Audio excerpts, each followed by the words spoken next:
Bharatiya Janata party के संकीर्ण विचारों, उनके ध्रुवीकरण की राजनीति, उनका मनोवाद के साथ नैसर्गिक संबंध, उसके खिलाफ लड़ता रहा है। हमने कभी तराजू पे तौल के लाभ हानि के आधार पर अपनी राजनीति नहीं की कि तराजू में जो पल रहा हमें दिखा पड़े भारी, उधर चले जाओ। आज आपसे जो बात मैं कहने जा रहा हूं बहुत चिंता का विषय है। आज से लेकर 22 जनवरी के बीच में, और मैं पुख्ता जानकारी के आधार पर कर रहा हूं, आप इनकम टैक्स, सीबीआई, ईडी की अति सक्रियता देखेंगे। एक एजेंसी दूसरे एजेंसी को फाइल देगी, वो पॉलिटिकल फाइल है जो बीजेपी के दफ्तर से आई है। इनकम टैक्स खोजने की कोशिश करेगी, कहीं छोटा सा भी कुछ मिले, वो ईडी को देगी। ईडी सीबीआई के बीच में बंटवारा होगा। ये भारतीय जनता पार्टी का, अमित शाह जी का, मोदी जी का चाल, चरित्र और चेहरा। 22 जनवरी में इसलिए कह रहा हूं, 22 जनवरी को प्राण प्रतिष्ठा अयोध्या, लेकिन उससे पूर्व देश के अलग अलग राज्यों में ये तीनों एजेंसीज को काम पकड़ा चुके हैं। ये पॉलिटिकली नहीं लड़ना चाहते, ये पॉलिटिकली नहीं लड़ सकते, ये पॉलिटिकली लड़ने में नाकामयाब रहे हैं, असफल रहे हैं। बिहार 2015 एक बहुत बड़ा उदाहरण है। मैं सिर्फ आपके माध्यम से ये कहता हूं कि हमें पुख्ता जानकारी है कि बिहार, झारखंड, बंगाल, तमिलनाडु, महाराष्ट्र, दिल्ली, पंजाब और अन्य राज्य, निशाने पे कौन होंगे? तेजस्वी यादव। निशाने पे कौन होंगे? वहां बंगाल में ममता बनर्जी, अभिषेक बनर्जी। निशाने पे कौन होंगे? अरविंद केजरीवाल। निशाने पे कौन होंगे? इन सारे राज्यों में जो भी बीजेपी का विरोध कर रहे हैं वो निशाने पे होंगे। केस मुकदमे में मेरिट नहीं देखा जा रहा है। 4 महीने उलझाने की साजिश है, जनवरी से लेकर के अप्रैल के आखिरी हफ्ते तक 4 महीने। उसके बाद आपको कोई खबर नहीं मिलेगी कि फलाने मुकदमे का क्या हुआ, लेकिन इन 4 महीने आपको भी उलझा के रखा जाएगा। आपको एजेंडा आएगा, कोई जोशी साहब है वहां पीएमओ में बैठे हुए, वो एजेंडा देंगे, आज रेड पड़ने वाली है, 48 घंटे यही खबर चलाओ। मैं सिर्फ आपके माध्यम से केंद्र की सरकार को भी कहता हूं कि जिन एजेंसी से आप ये काम करवा रहे हैं, उन्हीं एजेंसीज ने, क्योंकि वहां कुछ ईमानदार लोग भी हैं ना, वो सिर्फ आपकी तुड़ी नहीं बजाएंगे।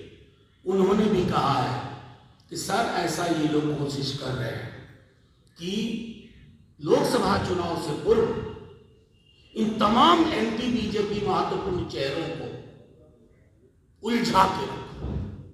और ये मैं पूरे होशो हवास में कह रहा हूं, चलाइए, छापिए। ईडी, आईटी, सीबीआई के अधिकारियों ने, उच्चतर से लेकर निम्नतम कर्मचारियों ने कहा है कि सर ये लोग आप लोगों को उलझा के रखेंगे तमाम राज्यों में।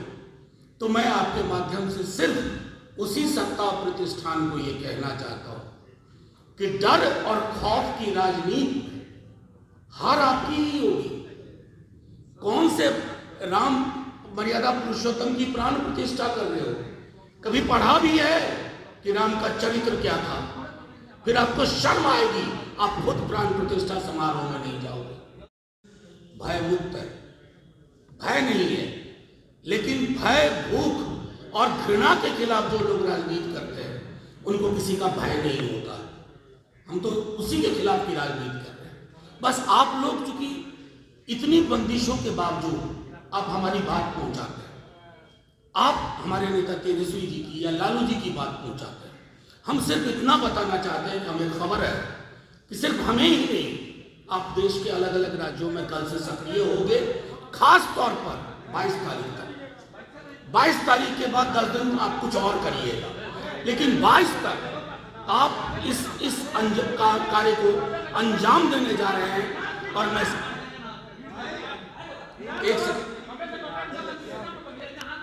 एक सेकेंड साथियों, नहीं, यहाँ कोई भय का माहौल कि आपस में लोगों को झगड़ा लड़ाए, हाँ। इसी बात के लिए बीजेपी जानी जाती है। बीजेपी जैसा मत बनिए, बस ये आग्रह है। इस तरफ इशारा किया आपने कि आज से 22 जनवरी के बीच में कुछ बड़ा हो सकता है, जांच एजेंसियां एक्टिव हो सकती है। आपको क्या लगता है कि तेजस्वी यादव की तरफ अब वो कुछ तैयारी चल रही है, क्या कुछ बड़ी तैयारी चल रही है? देखिए, एक बात तो मैं सीधे तौर पे कहूँ, सिर्फ बिहार में ही नहीं, अलग अलग राज्यों में, और चूंकि कई अधिकारी ईमानदार हैं, वो तैयार नहीं हो रहे इसके लिए। उन्हें कहा जा रहा है कि समन भेजो, इसको उठाओ, उनको उलझाओ। और तेजस्वी यादव एक व्यक्ति के अलावा क्या है? सबसे बड़ी चीज है कि बीजेपी को ताकत का आभास है। बीजेपी को पता है कि बिहार में इस महागठबंधन के आगे उनकी स्मूथ फंक्शनिंग नहीं है। मतलब 3-4 से ऊपर उनका बेस्ट आंकड़ा नहीं जा रहा है। तो क्या करेंगे? तेजस्वी यादव जी को, लालू जी को, हमारे राष्ट्रीय अध्यक्ष जी को, उधर झारखंड में हेमंत जी को, दिल्ली पंजाब में केजरीवाल जी, भगवत मान जी को, स्टालिन साहब के मंत्रिमंडल के लोगों को। तो ये जो राजनीति है, उस राजनीति को आप कह रहे हैं एक्टिव, कल से हाइपर एक्टिव होंगे। एक्टिव के आगे हाइपर लगा लीजिए। परेशान है वो अधिकारी, लेकिन क्या करें, इशारा आ गया है। वो जो 2 सबसे बड़े नेता हैं सत्ता प्रतिष्ठान के, उन्होंने कहा कि ये पॉलिटिकल लड़ाई हम आपके कंधे पे बंदूक रख करके ही लड़ेंगे। तो कंधे पे बंदूक रख करके बेचारे दर फिरेंगे। 22 जनवरी का अध्यक्ष हटा रहा है क्या गठबंधन को कि राम मंदिर के बाद कहीं भाजपा से जो है चुनाव जीता जाए? आपके सवाल में से मुझे इत्तेफाक नहीं है। राम कौन है साहब? भारतीय जनता पार्टी है क्या राम मर्यादा पुरुषोत्तम? क्या हमने उनका परिचय जाना है मोदी जी से?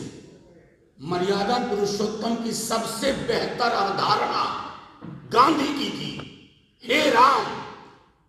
उस अवधारणा से मीलों दूर है भाजपा वाले। राम राम कहने से, जय श्री राम कहने से नहीं होता है, यहां हृदय में होना चाहिए। और मैं 4 दिन से कह रहा हूं, अगर कोई व्यवस्था ऐसी होती कि हमारे भगवान पृथ्वी पर आते, तो सबसे पहले बीजेपी वाले को कहते, नकली राम भक्तों, तुम्हारे अंदर मैं नहीं हूं, तुम्हारे अंदर मैं नहीं रहना चाहता। मेरा आचरण, मेरा व्यवहार, मेरा जीवन तुमने किसी को नहीं पढ़ा है। राम भगवान आते ना तो कहते, आय की इतनी असमानता के बीच में मेरी पूजा कैसे करोगे? बेरोजगारी की इन छवियों, डरावनी छवियों के मध्य मेरी प्राण प्रतिष्ठा का क्या मतलब? लेकिन ये भगवान राम वाले नहीं है, असल में ये नाथू राम वाले, ये फर्क है।